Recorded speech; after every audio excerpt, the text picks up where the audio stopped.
Imagine fighting your entire political life to merge your tiny island with a much larger neighboring country. Right. You just risk absolutely everything for it. Exactly. You convince your people it's, their only hope for survival. And then just 2 years after you finally pull off this massive merger, you are suddenly forcibly kicked out. It's just unthinkable, really. It is. You wake up one morning and you are suddenly the leader of a brand new, fully independent nation that, frankly, you never actually wanted. Yeah.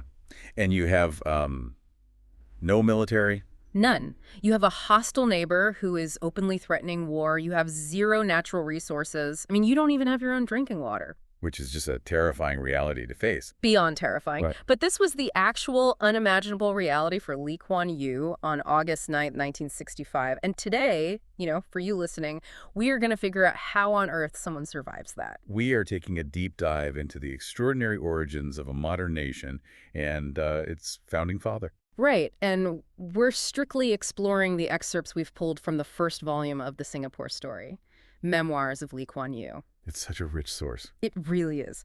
We are going to trace this dramatic arc from that traumatic birth of a nation in 1965 all the way back to his childhood, right up through the shocking collapse of the British Empire in Asia during World War II. Our mission today is to really understand how the intense vulnerability of one man's youth ended up perfectly mirroring and, preparing him for the absolute vulnerability of his nation. Okay, let's unpack this. How does a man who fought tooth and nail against the independence of his island suddenly become the architect of its miraculous success after independence is, violently thrust upon him? Well, it is the ultimate historical irony. I mean, it's the central paradox that makes this deep dive so incredibly gripping. Oh, for sure. What we're exploring today is far from some dry, state-sanctioned chronological history textbook. When Lee Kuan Yew sat down to put these memories together, he actually described the process as a kind of psychological stock-taking. A psychological stock-taking. That's a heavy phrase. It really is. He had to dig through all these old letters, transcripts, and minutes of meetings. And he openly admits that revisiting these events was deeply disturbing for him. Wow, really? Yeah, he is laying bare the immense vulnerability of a leader who is standing at the edge of an abyss. So it's not just policy, it's personal. Exactly. We are getting a window into the raw internal psychology of a man who is navigating not just his own personal demons, but the sheer, unadulterated geopolitical terror of a newly born, completely isolated city-state that the entire world basically expected to fail. It's that internal monologue that makes this so compelling. You're reading the thoughts of someone making decisions that will literally mean life or death for millions of people. The stakes couldn't be higher. Right, and to truly grasp those stakes, we can't just start at the beginning of his life. We have to start at the climax of the political crisis. We need to drop right into the morning of August 9th, 1965. Let's set the scene. Yeah, picture this. It's a Monday morning in Singapore. People are just, going about their daily routines. The radio is playing cheerful pop music. Just a totally normal day. Right. And then, right at 10 a.m., the music is abruptly cut off. A solemn announcer comes on the air and reads this devastatingly short 90-word proclamation. Just 90 words. 90 words. And in those 90 words, the lives of millions of people in Singapore and Malaysia are fundamentally, permanently altered. Wait, so how did they officially break this news? I mean, was there a long, drawn-out treaty process that the public was aware of? Oh, not at all. And that's what made the shockwave so profound. Those 90 words were the formal, sudden announcement that Singapore was separating from Malaysia. Just boom, you're out. Pretty much. To give you the immediate context, the island of Singapore had been part of this new Federation of Malaysia for only 2 years. 2 years is nothing. Right. And Lee Kuan Yew had staked his entire political career and what he believed was the literal survival of his people on this merger. He went all in. He really did. He firmly believed that a tiny island like Singapore simply could not survive unless it was permanently tethered to the Malayan hinterland. So what changed? Well, suddenly, out of nowhere, 250 miles to the north, in Kuala Lumpur, the Malaysian Prime Minister, Tunku Abdul Rahman, was issuing his own simultaneous proclamation. He was unilaterally declaring that Singapore was severed from the state.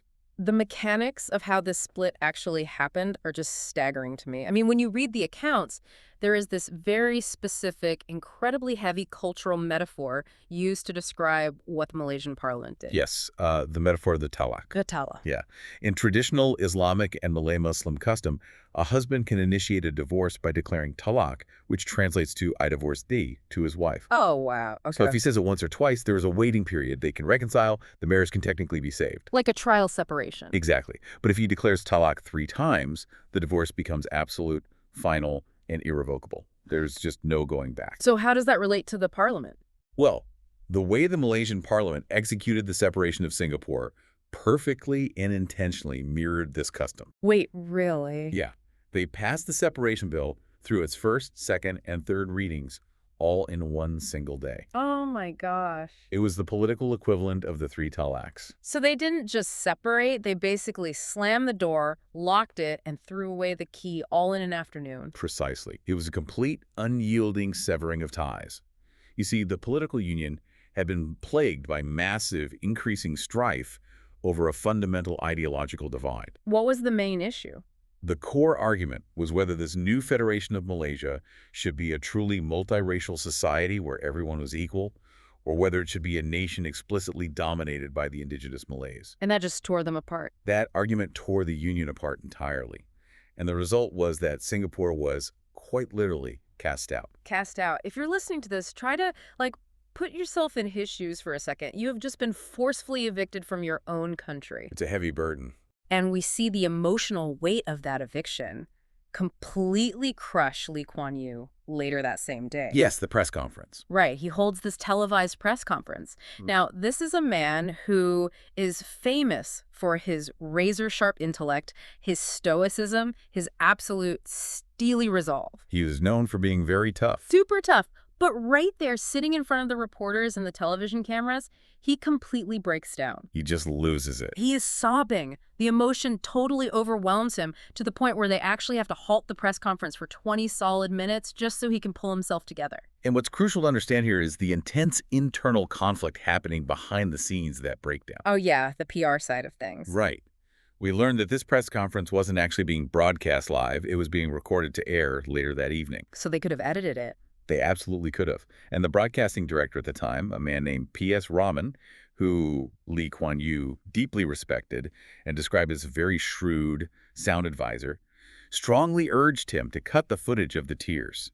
Which makes total sense. He told him, "We have to edit this out before it goes to air." I mean, if I'm your PR director on day one of an existential national crisis, the absolute last thing I want the public to see is the CEO of the country sobbing uncontrollably. It doesn't inspire confidence. Not at all, and especially in that era and in that culture. The accounts explicitly point out that among the Chinese community, there is a massive ingrained cultural stigma against a man losing his composure like that. It is seen as a catastrophic loss of face. Exactly. It's seen as highly unbecoming, a severe lack of manliness to exhibit that kind of raw public emotional collapse. But Lee Kuan Yew deliberately overrides Raman's advice. Which is wild to me. He insists that the footage of him breaking down is kept in the broadcast, and his reasoning is just a masterclass in pragmatic media management. How so? He realized that the room was full of print journalists. They were going to write about his breakdown in the morning papers, regardless of what was shown on TV. So the secret was already out. Right. He deduced that if the television broadcast was cleanly edited, the public would read these dramatic written descriptions in the newspaper, and their imaginations would just run wild. They'd think he was totally unhinged. Exactly. They would assume the breakdown was much more hysterical, much more unstable than it actually was. Seeing the actual footage, tears and all, was oddly the lesser of two evils. That is so calculated. But we have to look at the tears themselves. They weren't just tears of panic about the future. They were driven by a profound, suffocating sense of guilt. Yeah, the guilt is the dominant emotion there. Because he felt he had betrayed millions of people. A massive betrayal in his mind. Right. During the struggle within the Federation, he hadn't fought alone. He had formed this massive coalition called the Malaysian Solidarity Convention. A very diverse group. Super diverse. It included immigrant Chinese, Indians, Eurasians, and even some Malays who lived in other parts of Malaysia places like Sabah, Sarawak, and Penang. And they were all fighting for the same thing.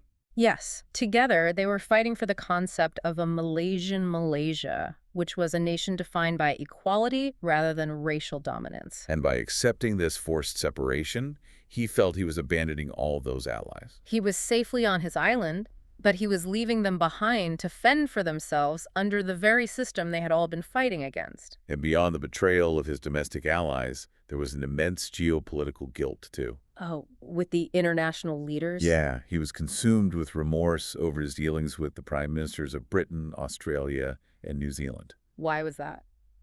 Because for weeks leading up to this, these international leaders had been quietly giving him their political backing.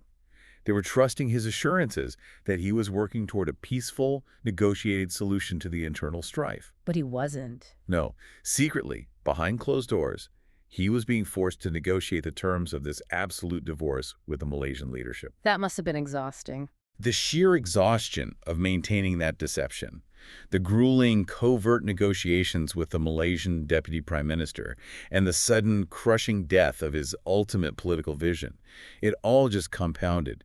The dam finally broke in front of those cameras. I want to throw an analogy out there to really capture how jarring this must have felt. Sure, go ahead. It's like you are a rising executive and you fight this brutal, exhausting boardroom battle to keep a massive global corporation together. Okay, I see where you're going. You deeply believe in the synergy.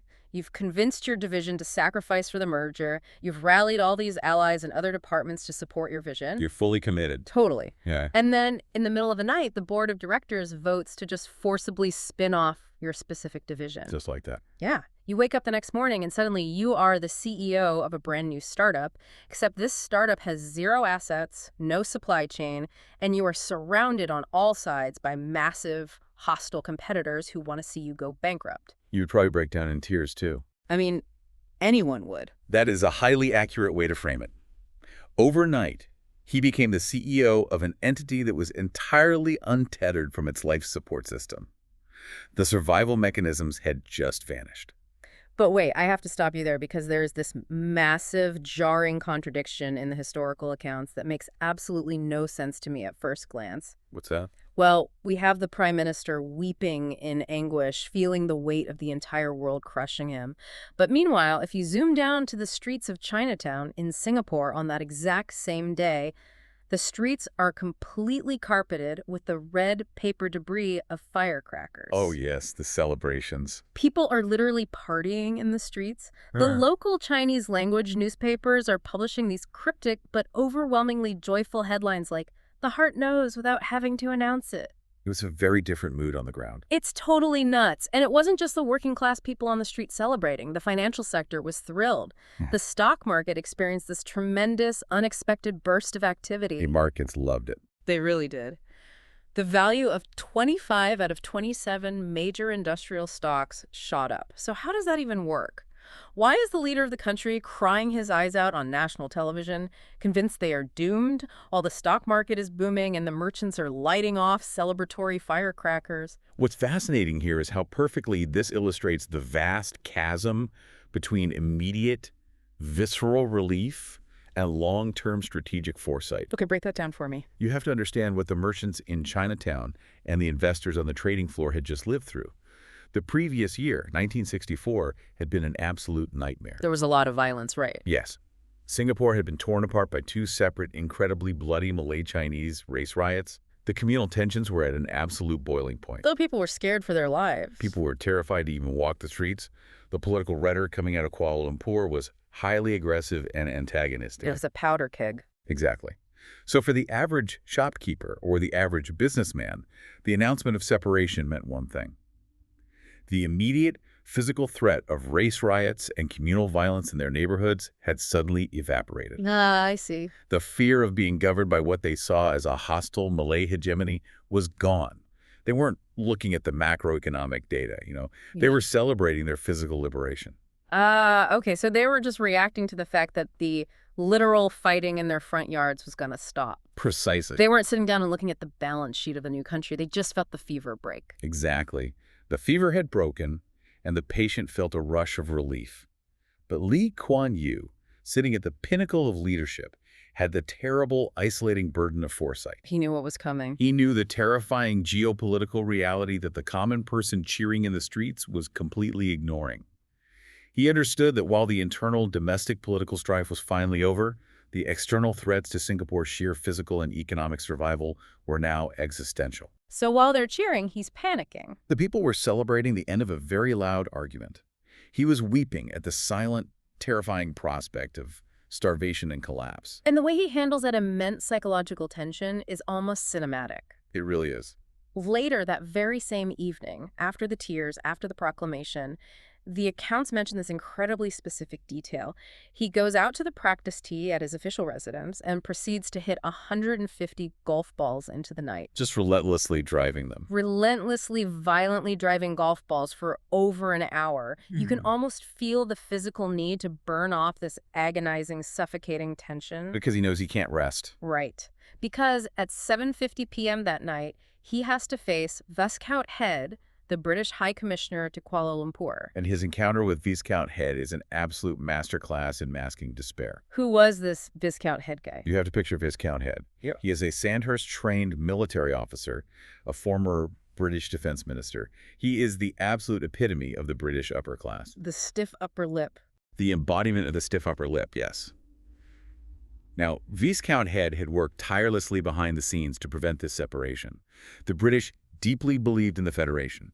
It was key to their post-colonial strategy in the region. So he was probably pretty angry. Furious. So when Head arrives in Singapore that night, he is essentially demanding, what on earth just happened here? And how does Lee Kuan Yew handle him? Lee Kuan Yew knows he has to project total, unshakable control. He writes about deliberately trying to give the foreign correspondents gathered outside the impression that this was an encounter between two equal, formidable adversaries. So he puts on a show. He put on a mask of cold competence. But internally, he freely admits his heart was incredibly heavy the entire time. It's just wild to think about. He's sweating through this polite, terse, high-stakes conversation with a British aristocrat, projecting this aura of everything is going exactly according to my plan, while internally his inner voice is just screaming, we are completely, utterly doomed. It takes an incredible amount of mental fortitude. It really does. Which brings us to the next massive piece of this puzzle, the morning after. The reality sets in. The transition from the emotional shock of the divorce to the cold, hard logistical nightmare of trying to run a city-state. Why exactly was Singapore's survival universally considered to be a statistical impossibility? To understand the sheer scale of the panic, you have to look objectively at the geography and the demographics. Paint us a picture. Singapore in 1965 was a tiny, flat island. We are talking about just 214 square miles of land at low tide. That is unbelievably small. You could drive across it in less than an hour. Yeah. And it had a rapidly growing population of about 2 million people. So super dense. Very dense. And the crucial demographic fact was that 75% of that population was ethnically Chinese. Okay, keep going. Now, zoom out and look at the map of Southeast Asia. This tiny, hyper-dense Chinese-majority island is sitting right in the middle of a vast archipelago of 30,000 islands. And those islands are inhabited by more than 100 million Malay and Indonesian Muslims. As Lee Kuan Yew starkly put it, we were a Chinese island in a Malay sea. The geographic and demographic isolation was absolute. And it's not like it was a calm, peaceful sea either. If you're listening, you might assume they just had some, tense diplomatic relations. But no, the hostility was active, violent, and immediate. Far from peaceful. The region was already engulfed in what was known as the Indonesian confrontation. What was that? This was essentially an undeclared low-level war mounted by Indonesian President Sukarno, who was fiercely opposed to the very existence of Malaysia and, by extension, Singapore. And when you say low-level war, what does that actually look like? I don't just mean angry speeches at the UN. This involved aggressive economic boycotts designed to strangle the port. It involved acts of state-sponsored terrorism. Wait, actual terrorism? Yes, with commandos actively infiltrating Singapore to detonate bombs in civilian areas. It involved actual military incursions, with Indonesian paratroopers dropping into the neighboring state of Johor. That is terrifying. So you have this tiny, undefended island surrounded by a vastly larger, aggressively hostile neighbor that is actively utilizing military subversion to destabilize you. It goes back to that analogy we used earlier. You inherit a house, great, you're independent, but your neighbor entirely controls your plumbing. Right. And your other neighbor across the street is actively throwing rocks through your windows and trying to kick your door in. It's an impossible situation. And by the way, your primary source of income just handed in their 2 weeks' notice. Because when historians say Singapore had no hinterland, they don't just mean they didn't have nice countryside to visit. No, it's literal. They mean they literally did not possess the natural resources required to keep human beings alive. The detail that absolutely terrified me was the water situation. Ah, yes, the water. Singapore's drinking water came through a pipeline from the neighboring Malaysian state of Johor. That pipeline was the absolute Achilles heel of the nation.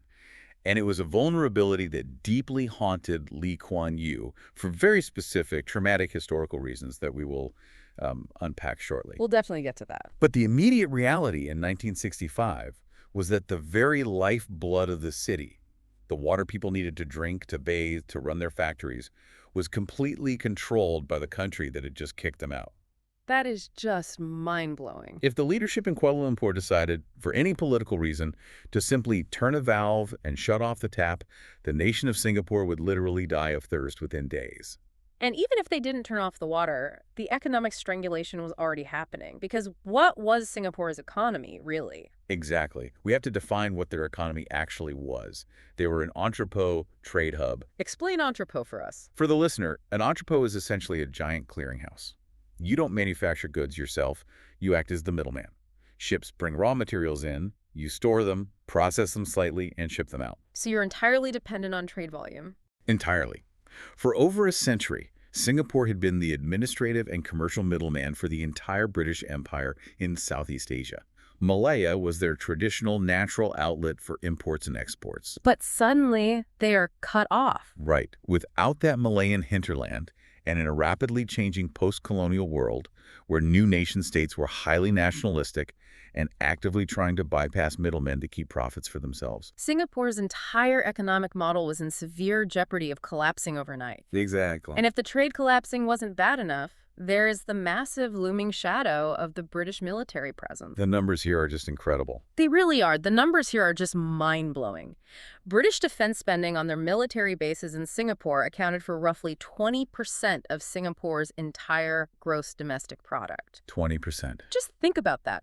1/5 of your entire economy is completely reliant on a foreign military power that is actively in the process of dissolving its global empire and looking to go home. It's a house of cards. The British military bases provided direct, well-paying employment to 30,000 local workers and indirectly supported the jobs of another 10,000. So when they leave, the economy crashes. Exactly. And all of this economic terror is unfolding while the population of Singapore is exploding, growing at a rate of 2.5% a year. So you have massive compounding pressure on jobs, on public housing, on schools. And your biggest employer is packing their bags. This confluence of crises is why the specific phrasing used in the memoir is so critical. Kuan Yew repeatedly states that independence was thrust upon them. It wasn't a choice. Not at all. If you look around the world, most nations fight bloody revolutions for independence. They celebrate it as the glorious culmination of multi-generational national dream. But not Singapore. For Singapore, independence was not a dream realized. It was an acute trauma endured. Wow. But what is absolutely vital for you, the listener, to grasp right now is how these specific, terrifying vulnerabilities shape the future. Right, because this sets the stage for everything. Exactly. The sheer panic of lacking water, the geographic claustrophobia of hostile neighbors, the extreme fragility of their economic dependency, these things did not just cause anxiety in 1965. What did they do? They became the absolute, unyielding driving forces behind every single domestic and foreign policy Singapore would ever enact. Oh, that makes so much sense. The legendary Singaporean obsession with security, with economic hyper-relevance, with absolute self-reliance, it is not just cultural. It is a direct, calculated response to the sheer terror of August 9th, 1965. He called it the terror of being a heart without a body. So you have this man, Lee Kuan Yew, staring down a multidimensional geopolitical nightmare that would mentally break almost any normal human being. Yes. To understand the mind of the man who was tasked with solving these impossible, lethal puzzles, we can't just look at his political career. We have to go back to the crucible that forged him. We have to rewind the clock. Yeah, let's rewind the clock to 1923 and explore the childhood, the family dynamics, and the psychological environment that built this level of pragmatism. Yes, to truly understand the ruthless pragmatism of the statesman, we must analyze the experiences of the boy. Right. And in his memoirs, his earliest, most vivid recollection is incredibly telling. It's not a memory of a warm hug or a birthday party. It's actually really dark. It is. He writes about being just 4 years old, living in a large house on Tembeling Road in Singapore. He'd been a mischievous toddler, playing around, and he accidentally messed up an expensive jar of his father's 4711 pale green scented brilliantine, which was a kind of hair oil. Kids do that all the time. Sure. But his father, who the memoir notes had a notoriously violent and unpredictable temper, discovered the broken jar, flew into an absolute rage. Oh, no. Grabbed his 4-year-old son by the scruff of the neck, dragged him out to a deep well in the family compound, and held him over the dark water by his ears. Let that image sink in for a second. Dangled by his ears over a deep well by his furious father at 4 years old. That is a profoundly horrifying image. It's intense. He even reflects in the text, wondering how his ears weren't literally ripped off his head by the weight of his own body. Right. But what I find even more fascinating than the event itself is how he chooses to process this memory decades later as an adult. How so? He doesn't just relate it as a tearful trauma. He analyzes the incident through a detached, almost chillingly scientific lens. That analytical detachment is absolutely key to his psychology. Instead of dwelling purely on the emotional abuse, he mentions reading an article in Scientific American in the 1970s. Oh, about the brain chemistry. Yes. The article explained how intense pain and sudden shock trigger the release of specific neuropeptides in the brain, which effectively stamp the new experience permanently into the brain cells to ensure it is never forgotten. That is such an extraordinarily analytical, biological way to view one's own childhood trauma. It is, but it tells us something profound about how his worldview was constructed. From his very first retained memory, he learns a brutal lesson. Actions have severe, immediate, and physical consequences. So there's no room for error. He learns very early on that the world is not necessarily a gentle, forgiving place, and that authority, whether it's a father or later a government, can be arbitrary and absolute. It completely sets the stage for a life where discipline, order, and consequence are the central pillars of existence. Exactly. And that theme of discipline gets incredibly complex when you look at the stark, almost comical contrast between his two grandfathers. Oh, the grandfathers are fascinating. This section of the memoir is so illuminating because it shows the two vastly different worlds, the two different philosophies of survival that shaped his early thinking. Let's unpack his paternal grandfather first, Lee Hoon Liam, who the family called Kung. Kung is a remarkably fascinating figure who represents a very specific era of colonial history. He was highly westernized. How so? In his younger days, he had worked as a purser on board a massive steamer ship that plied the trade routes between Singapore and the Dutch East Indies. Yeah. Through his years of travel and his daily interactions with British ship captains and officers, Kung developed a deep, almost reverent admiration for British order, British strength, and British efficiency. He really bought into the empire. Completely. He used to regale the young Lee Kuan Yew with stories of the rigid, unyielding discipline maintained on board those ships. What kind of stories? He described how, even in the sweltering, oppressive heat of the tropical equator, the British officers would meticulously dress in fully buttoned-up white cotton drill suits for dinner, sitting down to tables properly laid out with formal plates, forks, and knives. And Kung clearly absorbed and passed that admiration down because here's what it gets really interesting. The name. Yes. When Lee Kuan Yew was born, his grandfather's infatuation with the British Empire was so intense that he insisted on adding the Western name Harry to the boy's given name Kuan Yew. Right, Harry. Now, Kuan Yew translated to light and brightness, a traditional auspicious Chinese name, but the grandfather wanted him to be Harry, so he becomes Harry Lee Kuan Yew. Which was unusual. Very. And he notes how this immediately made him the odd boy out when he went to school later on, carrying a Christian name in a predominantly non-Christian traditional Chinese family. It is this permanent, inescapable marker of colonial influence stamped right into his personal identity. And Kung's influence extended far beyond just bestowing a name. Kung pampered young Harry, but Kung also inadvertently taught him a harsh lesson about the fragility of wealth and the dangers of a single commodity economy. Oh, because of the crash? Yes. Yeah. You see, Kung had made very good money in his time. He was wealthy enough to donate $150,000 to the foundation of Raffles College in 1926, which was a princely, staggering sum back then. That's a huge amount of money. But his entire fortune was tied to rubber. When the Great Depression hit and global rubber prices plummeted, Kung's wealth was entirely devastated. He lost everything. He lost the actual capital, but crucially, he stubbornly held on to the remnants of that elite lifestyle. The family kept the solid, imported English furniture. They continued eating gourmet meals like prime steaks heavily seasoned with nutmeg, cooked by his grandmother. Right, so they completely lost the cash flow, they lost the actual security, but they desperately kept the aesthetics and the performance of wealth. Yes, the performance. Which left Lee Kuan Yew's father in a really pathetic, tough spot. The accounts describe his father as essentially a rich man's son who had been allowed to end his formal education early because he assumed he would always be taken care of. And then the money vanished. Exactly. When the Depression wiped the family out, his father had no skills, no profession, and nothing to show for himself.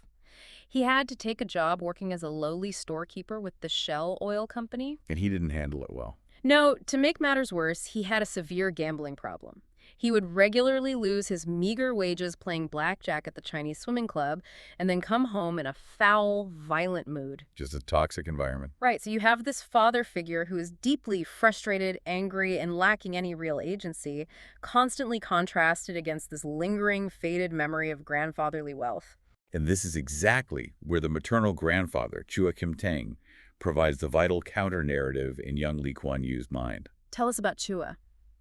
Chua was not educated in English. He had no romantic associations with British sea captains or colonial etiquette.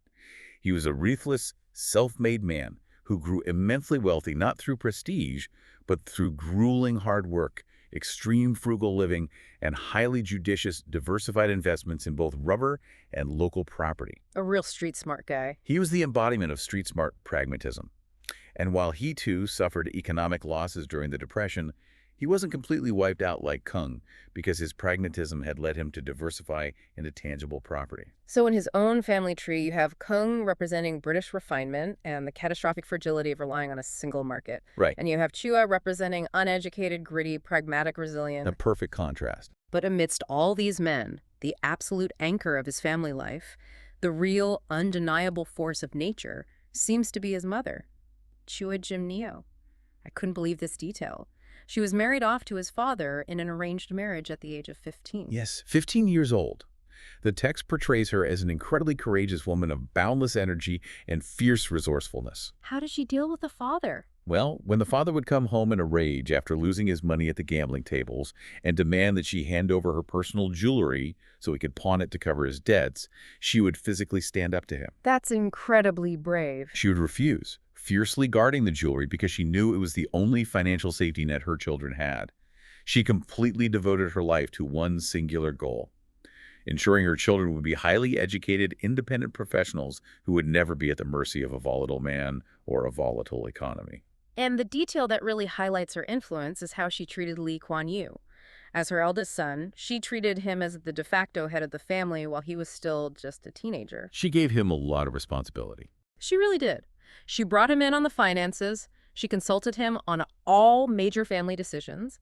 He explicitly notes, "This taught me how to take decisions." Which is huge. So think about this.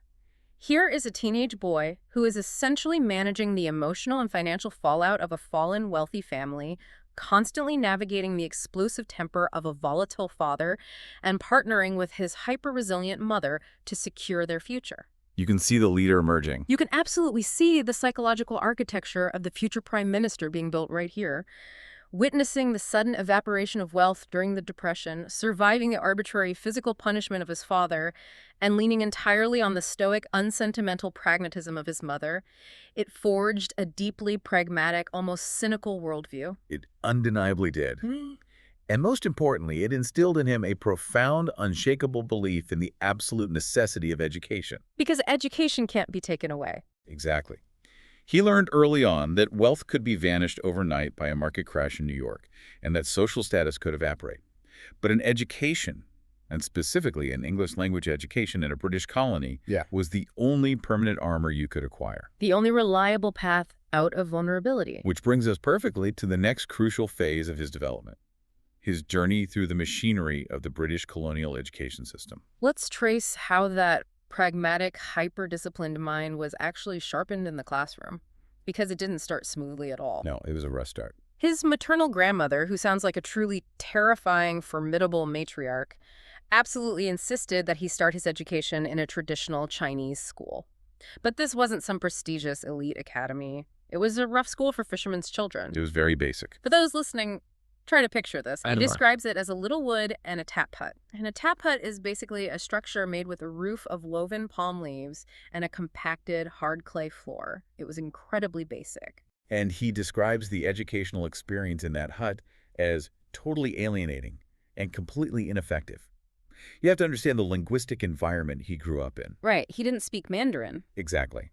At home, his family spoke English and a kind of pidgin Malay, which is a simplified colloquial trade version of the Malay language. They did not speak Mandarin. So he goes to this school. So he is thrown into this Chinese school where he doesn't understand a single word the teacher's saying. The pedagogical method consisted entirely of the teacher forcing the students to recite words over and over again without ever explaining what the words meant. Just pure rote memorization. Pure, mindless rote memorization devoid of any comprehension. And he absolutely hated it. I don't blame him. He rebelled. He complained so bitterly to his mother that she actually had to step in and navigate a tense negotiation with the powerful grandmother to get him pulled out of the school. And she succeeds. He gets transferred to the Teluk Kurau English School, and the difference is immediate and profound. Suddenly, he understands the teachers, he thrives academically with very little effort, and he eventually tests into and wins a place at Raffles Institution, which was the absolute premier top-tier English language secondary school in all of Singapore. The best of the best. Now, given who he becomes later in life, you would assume his character at Raffles Institution was that of an incredibly severe, nose to the grindstone, perfect student from day one. But he actually admits he wasn't very hardworking at all initially. Not at all. He describes his younger self as having a distinctly mischievous, easily bored, playful streak. He was a bit of a class clown. Because the work came too easily to him, he wasn't paying attention in class. He was constantly scribbling notes, whispering, mimicking the teachers. Oh, the drawing incident. Yes. There is a wonderfully humanizing anecdote where he was caught in the science laboratory drawing a highly unflattering caricature of the back of a ponderous Indian science teacher's head, making sure to perfectly detail the teacher's bald patch. And he gets caught red-handed. He does. But what's really telling about his worldview is another incident where he gets caught for simply being late. He describes his natural rhythm as being an owl more than a lark. He was always a late riser, struggling to get out of bed. A very relatable struggle. Very relatable. And he gets caught being late for school 3 times in a single term.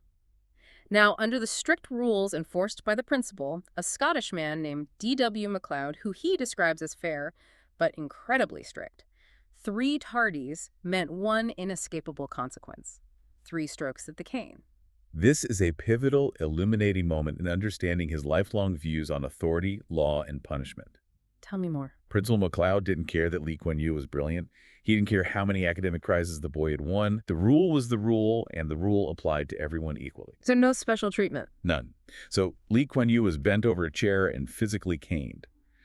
But you have to look at how he reflects on this moment in his memoir, decades later. He doesn't express anger or trauma. Wait, really? No. He writes, "I have never understood why Western educationists are so much against corporal punishment. It did my fellow students and me no harm." Hold on a second. I really need to push back on that. He gets beaten with a wooden cane by a colonial headmaster for sleeping in, and his takeaway as an adult is, "I love British discipline. We should keep doing this." That sounds uncomfortably close to Stockholm Syndrome. Is he just deeply rationalizing his own trauma because it's the only system he knew? It's a very valid challenge, and it's heavily debated by historians and psychologists.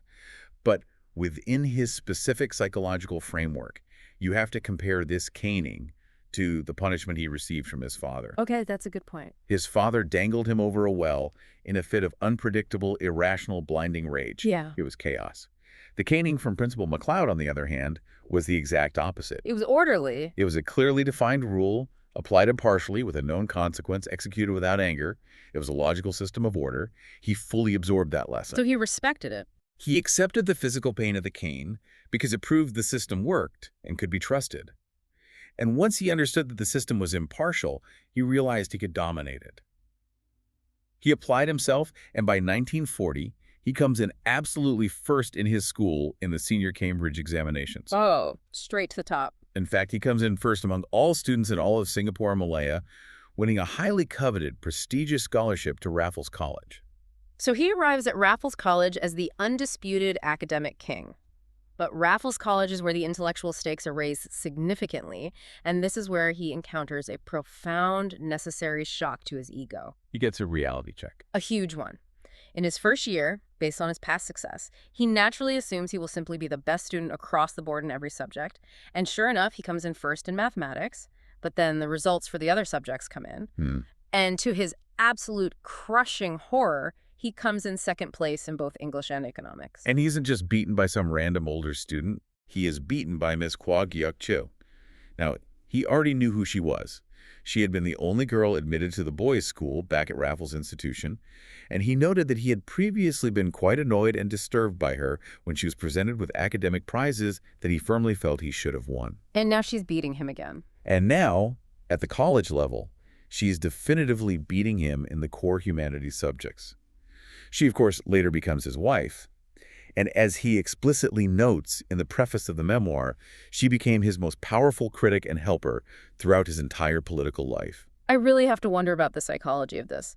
Is it possible that getting comprehensively beaten academically by Miss Kwa was actually the best thing that ever happened to his enormous ego? I would argue it was absolutely foundational to his entire political philosophy. How so? Consider his context. He was a brilliant, slightly arrogant young man, accustomed to always being the smartest person in any room. Being bested by Miss Kwa proved to him, very early on, that true intellect and capability were entirely indifferent to gender, to background, or to perceived social status. It was just pure merit. It was a pure, undeniable, empirical demonstration of merit. If she scored higher on the exam, she was objectively better at the subject. Full stop. And that shaped Singapore. That deeply humbling experience likely cemented his lifelong, almost fanatical obsession with meritocracy, the core Singaporean ideology that a society must relentlessly identify and be led by its most capable minds, regardless of who they are or where they come from.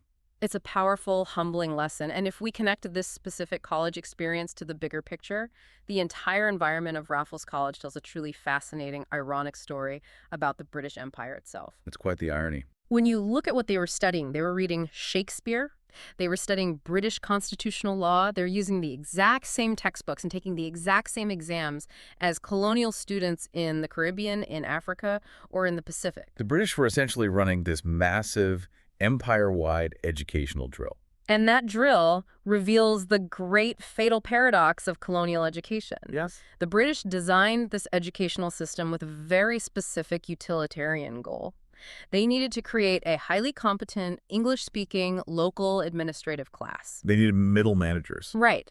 They wanted a vast network of compliant subjects, clerks, magistrates, civil servants, and teachers who thought in English, respected British institutions, and could help quietly run the massive bureaucratic machinery of the empire on the ground. But by teaching them British values, they accidentally created the very people who would violently dismantle the empire. Exactly. This is the mechanism of their own undoing. By giving these brilliant young minds from across the colonies the exact same intellectual tools, teaching them the philosophies of John Locke, the Magna Carta, and the concepts of liberty, representation, and self-determination. They gave them the weapons. They inadvertently gave them the exact legal and philosophical vocabulary needed to weaponize British values against the British governors. It's incredible. Furthermore, this system created an elite old boy network that spanned across racial and geographic lines. Kuan Yew explicitly notes that years later, when he became a practicing lawyer and a politician, He already had a powerful built-in network of friends in vital positions across both Singapore and Malaya, simply because they had all shared the same dormitories and taken the same exams. The educational system, painstakingly built to sustain the empire, forged the exact leaders who possessed the skills to end it. It's a brilliant historical backfire. And it was right there at Raffles College that those future leaders first started bumping up against the deep, systemic, terrifying issues that would eventually tear Singapore and Malaysia apart in 1965. The fault lines were already there. Raffles College wasn't just a place for learning advanced math and economics. It was the active seedbed of his political awakening. And the absolute core of that awakening was his first real, unfiltered encounter with the deep racial dynamics of the region. This is a crucial turning point. Tell us about it. Up until his arrival at Raffles College, Kuan Yew had grown up entirely in the bubble of Singapore. In Singapore, the British colonial administration made essentially no legal or political distinction between the different Asian races. So everyone was treated roughly the same. The local Singaporean Malays were treated essentially the same as the immigrant Chinese or the Indians by the British authorities. But in June 1940, when he arrives at college, he meets significant numbers of Malay students from upcountry, meaning students from the federated and unfederated Malay states on the massive peninsula to the north. And they had a different experience. And he quickly realizes these students were brought up under an entirely different, highly segregated legal and social system. Right. The system on the peninsula was fundamentally different. In the Malay states, the indigenous Malays were given special, constitutionally protected political and economic rights. Yes. For instance, the vast majority of the university scholarships that were paid for by the state governments were exclusively reserved for Malay students. So in the dormitories and lecture halls of Raffles College, you have these two totally different worldviews colliding. It was inevitable. On one side, you have the immigrant Chinese and Indians who had survived and advanced purely on cutthroat competitive merit. On the other side, you have the indigenous Malays who had robust institutional protections because they firmly felt they were the absolute owners of the land. And that collision in the dorms revealed a profound existential anxiety among the majority Malay population of the peninsula. There's a really telling quote about this, right? Yes. Kuan Yew recounts a highly revealing, incredibly raw conversation he had with a Malay student from the state of Kedah. They were just talking, and the student tells him flat out, "You Chinese are too energetic and too clever for us. In Kedah, we have too many of you. We cannot stand the pressure." We cannot stand the pressure. If you pause and really listen to that phrase, it is such a raw, honest admission of vulnerability. It really is. It wasn't born out of pure malice or hatred. It was born out of the visceral terror of being economically and socially displaced in what they considered their own historical homeland by these faster, hungrier, more aggressive immigrants. And Kuan Yew acutely observes the different psychological reactions to this environment. He notes that because the Chinese and Indians generally did better in the harsh colonial economy, they were highly self-confident as individuals, but they completely lack any sense of collective solidarity. So they didn't unite? They didn't feel existentially threatened as a group, so they didn't politically unite. The Malays, however, forged an incredibly strong, unbreakable political solidarity that was based entirely on that shared, unifying fear of being demographically and economically overwhelmed. That makes total sense. This dynamic is the deep root of the Malayism he frequently talks about. A deep, intense, pro-Malay, fiercely anti-immigrant political sentiment aimed entirely at self-preservation. And we actually see this simmering tension explode in a seemingly trivial, almost ridiculous college dispute that serves as this perfect, terrifying microcosm of the future. It's known as the Unku Aziz incident. Can you break down the mechanics of what actually happened there? It started over something as mundane and bureaucratic as the arrangements for the annual Students' Union dinner. Just a dinner. Just a dinner. The non-Malay students felt they were being slighted and were deeply unhappy with the sharp, dismissive responses they were getting from the union's honorary secretary, who happened to be a Malay student named Unku Aziz. So they tried to vote him out. Right. Operating under the British parliamentary rules they had been taught, the non-Malay students gathered signatures, called for an extraordinary general meeting, and attempted to officially censure him and vote him out of office. And how did the Malay students react? The very moment they initiated this democratic process, the Malay students completely closed ranks. They rallied around Aziz immediately. They explicitly declared that if Aziz was voted out, every single Malay student would resign en masse from the union. Wow. In an instant, over a dinner dispute, the racial lines were rigidly aggressively drawn. And when it comes time for the meeting, who gets asked to stand up and make the opening speech setting out the official complaints against Aziz? Young Kuan Yew. Yes, he admits in the memoir that he had absolutely no personal quarrel with the guy. He didn't really care about the dinner. But nobody else in the union wanted to take on the highly unpleasant, socially dangerous job of being the prosecutor, so he agreed to do it. He stepped up. He describes standing up and making the case in measured tones, firmly but not aggressively. Which is an incredible, almost unbelievable historical irony.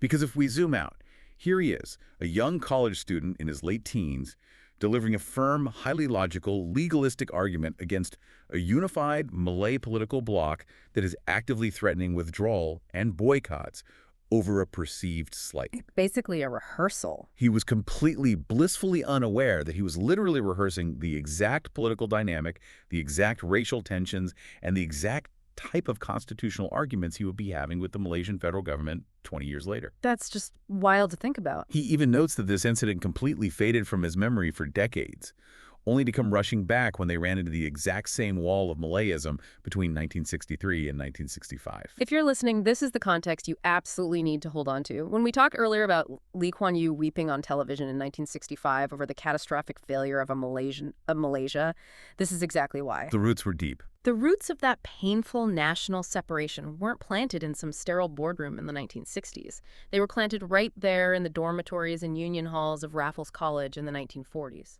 The profound fear of the energetic immigrant displacing the indigenous population was a deep tectonic fault line that logic and debate simply couldn't bridge. And just as Lee Kuan Yew was beginning to truly grasp these incredibly complex political fault lines, just as he was mastering the rules of the British colonial system and happily preparing to travel to London to study law, Everything changes. that entire colonial world, the only system he had ever known, was violently, completely erased overnight. We are moving into the shattering of an empire. Yes, the war. It is the early, dark morning of December 8, 1941. He's asleep in his bed in the E-Block dormitory of Raffles College. It's 4 o'clock in the morning, and he's suddenly awakened by the heavy, dull thud of exploding bombs. The Japanese had arrived. The Japanese bombers had arrived in the skies over Singapore. They killed 60 people and wounded 130 in that very first surprise air raid.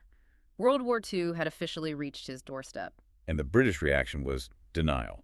The immediate reaction of the mighty British administration is almost pathetic. The censors immediately tried to suppress the news that the vital air bases and commercial docks had been heavily damaged, actively playing down the severity of the raid in the morning papers. The initial psychological reaction from the students and the general populace was one of deep confusion, but interestingly, not immediate terror. Why not? They had been fed so much propaganda about Fortress Singapore that they couldn't process a real threat.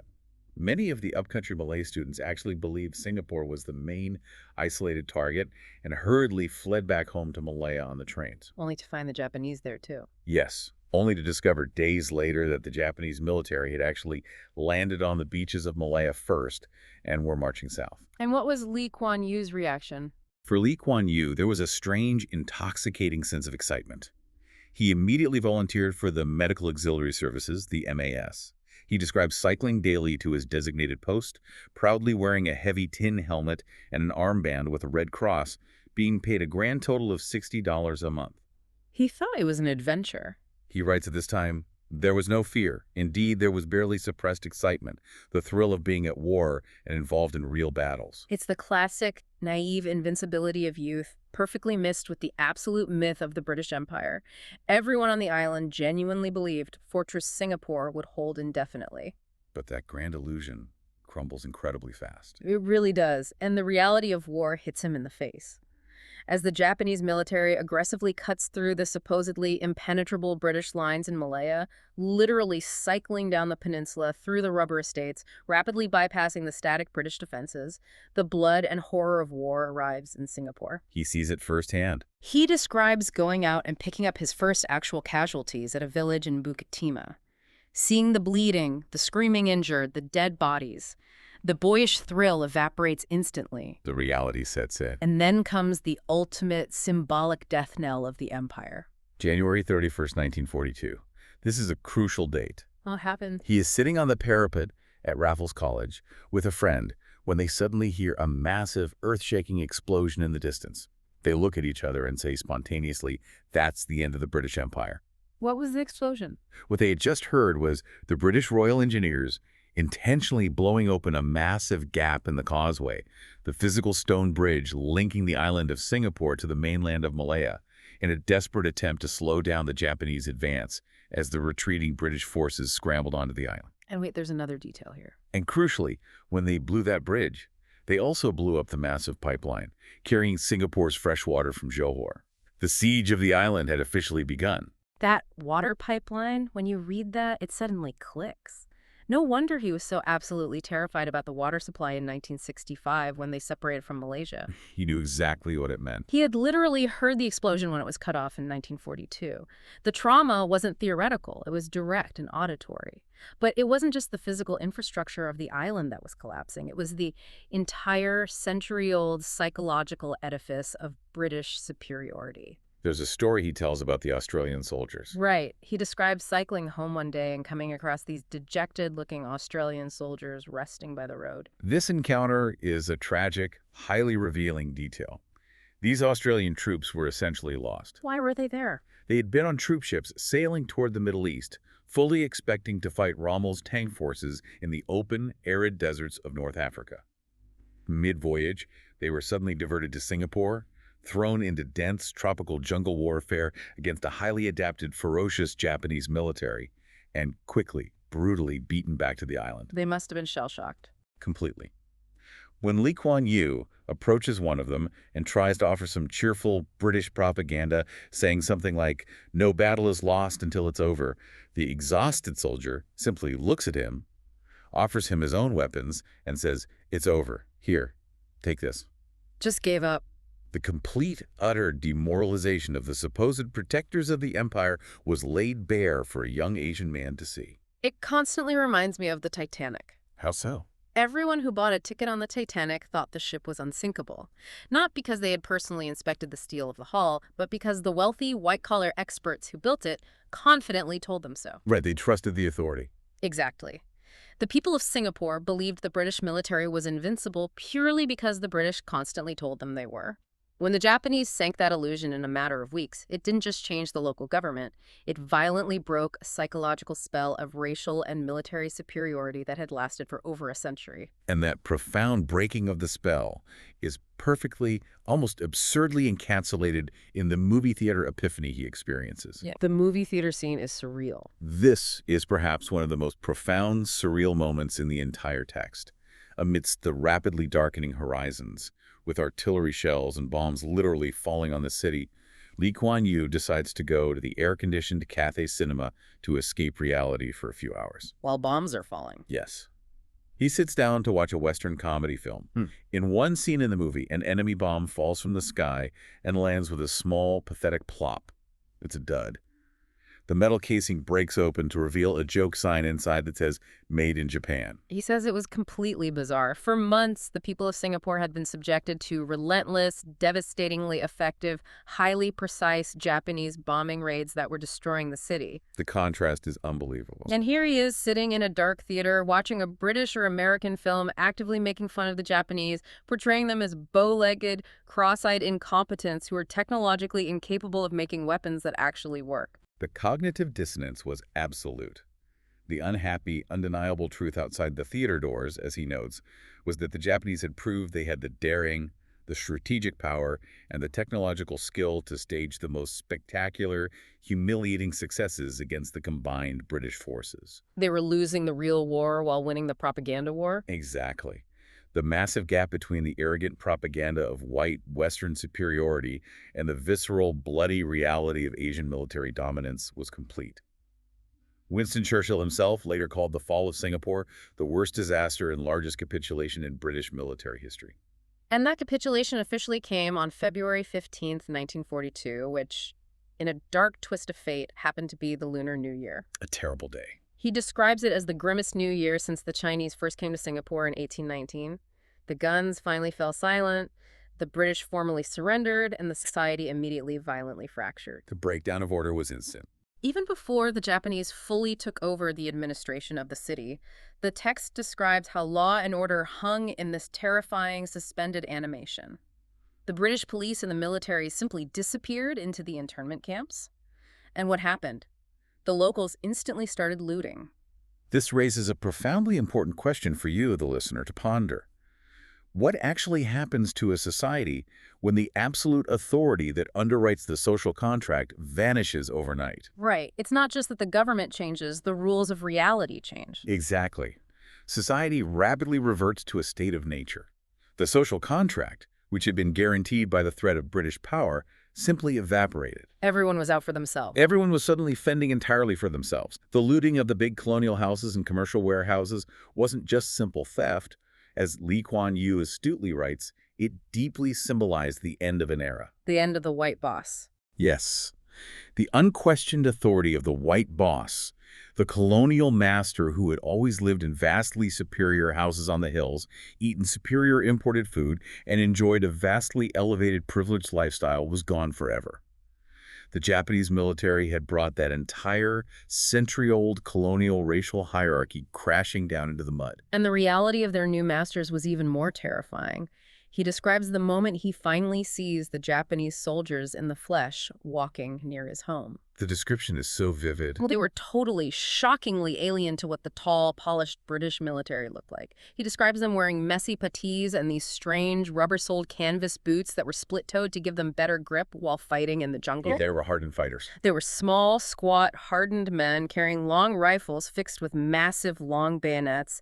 And the most visceral, unforgettable detail, he says they exuded an awful, overwhelming stink. The smell of war. It was the raw smell of the great unwashed, the smell of men who had spent 2 months fighting, sweating, and dying their way through the tropical jungles of the peninsula. The immediate fear of rape and rapine among the civilian population was immense. And the Japanese response to the looting was brutal. Yeah, while the Japanese ultimately restored a brutal kind of order, they did it by putting the absolute fear of God into the population. They summarily shot or beheaded looters in the streets and exhibited their severed heads on popular bridges as a warning.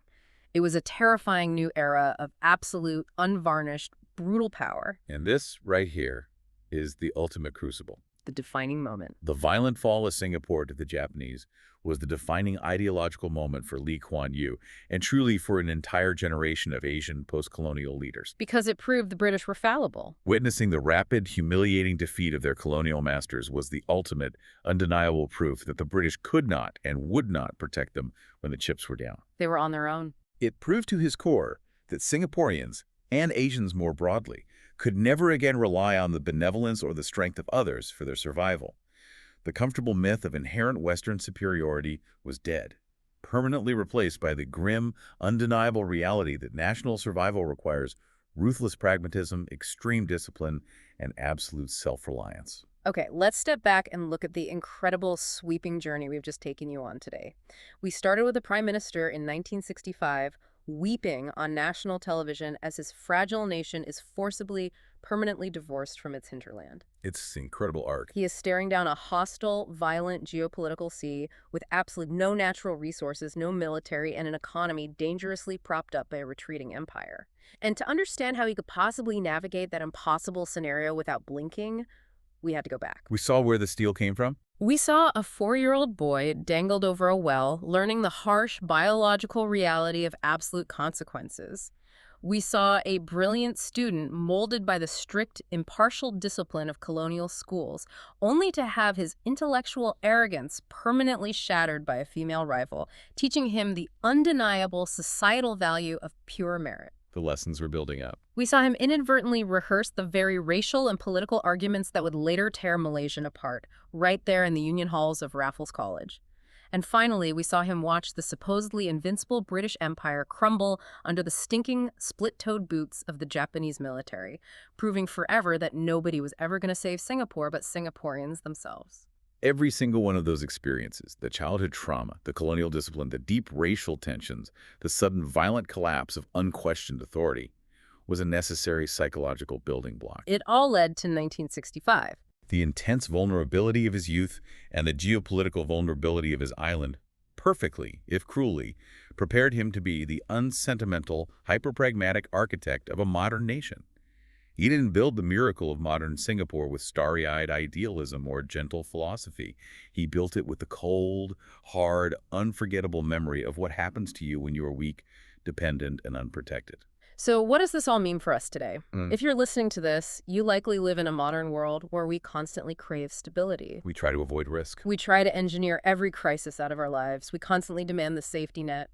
But looking at Kuan Yew's early life and the terrifying, completely unwanted birth of Singapore in 1965, ask yourself this: is absolute terrifying vulnerability actually the ultimate prerequisite for unyielding resilience? That's a profound question. If you always have a safety net beneath you, if you always have someone else to rely on, can you ever build a nation or a life that truly defies gravity? Thank you for joining us on this deep dive into the source material. We hope this has given you a completely new perspective on the brutal, fascinating, and surprising realities of history. Keep questioning the narratives that shape our world today, and we'll see you on the next deep dive.